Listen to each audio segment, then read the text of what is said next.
Assalamualaikum warahmatullahi wabarakatuh. Hari ini Umi akan menjelaskan materi lanjutan dari materi kita minggu lalu, yang mana itu tentang menentukan nilai fungsi. Minggu lalu kita belajar menentukan nilai fungsi, dan kali ini kita belajar tentang tabel nilai fungsi dan grafik fungsi.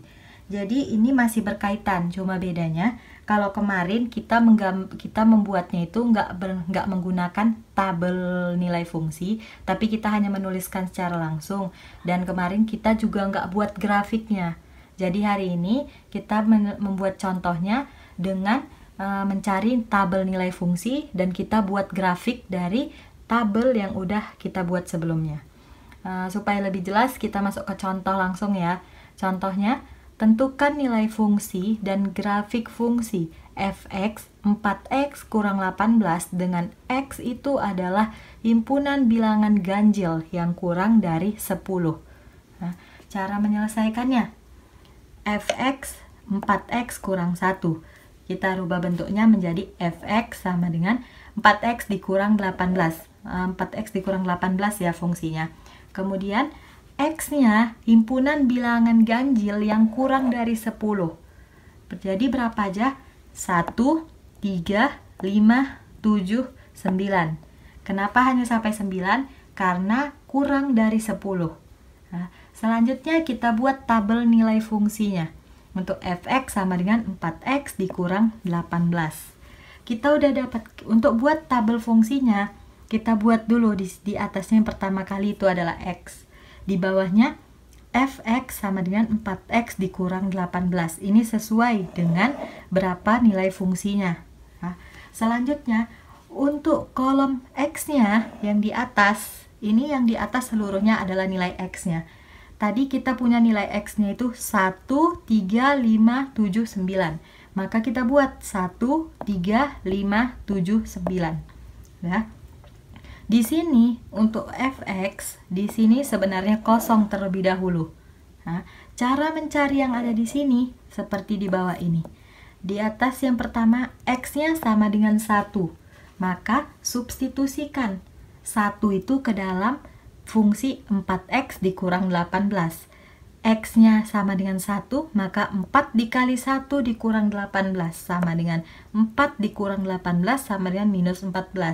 Setelah dapat minus 14, masukkan ke dalam tabelnya. Nah, begitu juga untuk X sama dengan 3. Kita substitusikan X-nya sama dengan 3, maka 4 dikali 3 dikurang 18 sama dengan 4 dikali 3, 12 dikurang 18 sama dengan minus 6. Masukkan ke dalam tabel. Untuk X sama dengan 5, masukkan X-nya 5. 4 dikali 5 dikurang 18 sama dengan 20 dikurang 18 sama dengan 2. Masukkan ke dalam tabelnya. Begitu juga dapat 10 dan 18 bisa dilihat di sini. Cara mencarinya dengan mensubstitusikan X sama dengan 7 dan X sama dengan 9. Oke. Selanjutnya, setelah kita dapat tabel nilai fungsinya, dari tabel itu kita bisa buat yang namanya himpunan pasangan berurutan. Dari mana? Dari 1 dengan minus 14. Jadi 1, minus 14. Kenapa? Karena ini X atau fx itu bisa kita sebut juga sebagai Y. Maka 1, minus 14, kemudian 3, minus 6, 5,2, 7,10, dan yang terakhir 9,18. Jangan sampai terbalik yang X dan Y-nya. Selanjutnya kita diminta untuk gambar grafik fungsinya. Untuk gambar grafik seperti yang udah kita pelajari di bab sebelumnya, itu menggunakan koordinat kartesius. Jadi dari himpunan pasangan berurutan yang udah kita peroleh, kita buat grafik fungsinya. 1, minus 14. X-nya 1, Y-nya minus 14. Buat grafiknya. Kemudian 3, minus 6. X-nya 3 dan Y-nya minus 6. Buat titiknya juga, titik koordinatnya di dalam koordinat kartesius. Kemudian 5,2 dibuat lagi titiknya, 7,10 dan 9,18 juga dibuat di dalam bidang kartesius. Setelah diperoleh, tarik garis dari setiap titik yang udah kita peroleh tadi.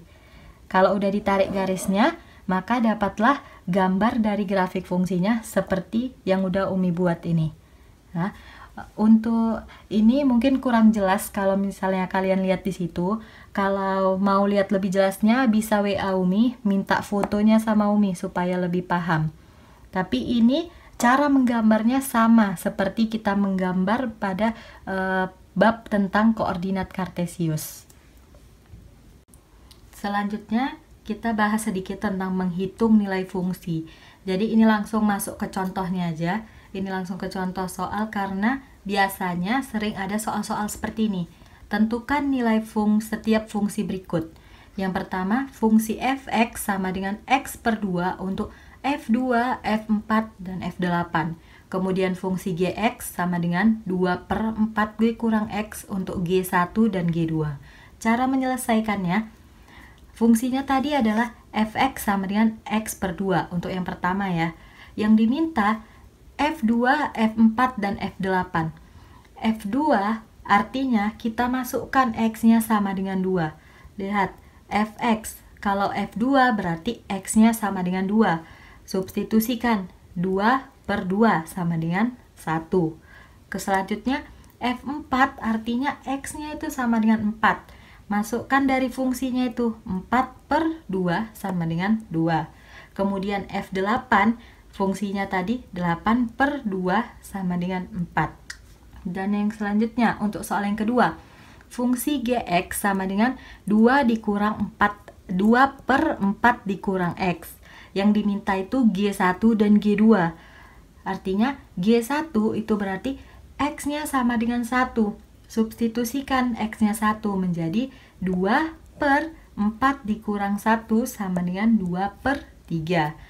Kemudian G2, 2 per 4 dikurang 2 sama dengan 2 per 2 sama dengan 1.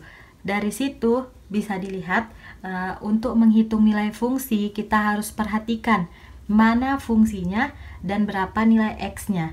Jadi nggak semua fungsi nanti adalah X per 2 dan 2 per 4X, 4 kurang X.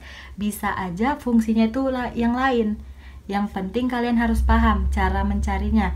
Ketika dia diminta F2, berarti X-nya sama dengan 2. Ketika dia minta F100, berarti X-nya sama dengan 100. Jadi semuanya berpatokan atau berdasarkan ke fungsinya. Jadi perhatikan apa fungsinya dan apa yang ditanyakan. Selanjutnya ini Umi akan jelaskan tentang banyak pemetaan. Dimana kalau kita belajar tentang banyak pemetaan itu berkaitan dengan jumlah dari anggota himpunan. Ya, jika banyak anggota himpunan A adalah NA sama dengan A dan banyak anggota himpunan B adalah NB sama dengan B. Artinya himpunan A jumlah anggotanya itu adalah A sebanyak A dan himpunan B jumlah anggotanya sebanyak B. Maka banyak pemetaan yang mungkin itu dari A ke B adalah B pangkat A dan dari B ke A adalah A pangkat B. Jadi pemetaan yang mungkin itu artinya seberapa banyak dia mungkin dipasangkan dari diagram panah yang udah kita pelajari sebelumnya. Kemudian untuk lebih mudahnya atau supaya lebih paham, kita langsung masuk ke contoh. Tentukan banyak pemetaan yang mungkin dari himpunan A 1, 2, 3 ke himpunan B A, B, C, D. Cara menyelesaikannya, himpunan A-nya itu 1, 2, 3. Jadi kita cari dulu NA. N itu artinya jumlahnya ya atau banyaknya. NA, banyak himpunan A itu adalah 3. Kenapa? Karena ada 1, 2, 3. Jadi 3 banyak anggota himpunan A-nya. Kemudian untuk anggota himpunan B, A, B, C, D. NB itu sama dengan 4. A, B, C, D ada 1, 2, 3, 4. Maka jumlahnya adalah 4 untuk anggota himpunan B. Yang ditanya, tentukan banyak pemetaan yang mungkin dari himpunan A ke himpunan B. Yang kita lihat, kalau dari himpunan A ke himpunan B, itu B dipangkatkan dengan A. Maka hasil dari B pangkat A sama dengan B-nya itu adalah 4. 4 dipangkatkan dengan 3 menjadi 4 dikali 4 dikali 4. Hasilnya adalah 64. Jadi contoh soal yang Umi bahas di sini itu pemetaannya dari A ke B, makanya rumusnya pakai B pangkat A. Jika pemetaannya itu ada soal lagi, kalau pemetaannya dari B ke A, maka kebalikannya jadi A pangkat B.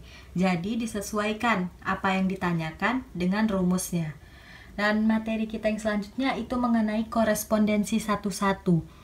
Dimana ini Umi cuma sedikit aja menjelaskan kalau korespondensi satu-satu itu sebenarnya berkaitan hampir sama kayak fungsi. Cuma bedanya kalau di fungsi anggota himpunan A punya satu pasangan ke B. Tapi kalau korespondensi satu-satu di A punya satu pasangan dengan B dan B juga punya satu pasangan di A. Itu korespondensi satu-satu. Jadi tidak ada yang memiliki dua pasangan. A punya satu pasangan ke B dan B juga punya satu pasangan ke A. Hanya itu saja, itu yang disebut dengan korespondensi satu-satu. Sekian materi dari Umi untuk hari ini. Kalau ada yang kurang paham atau ada yang masih belum jelas, masih kurang ngerti, bisa tanyakan sama Umi, bisa chat Umi dari WA juga. Dan untuk tugasnya, untuk latihan mengenai materi ini, bisa chat Umi dari WA dan minta langsung sama Umi.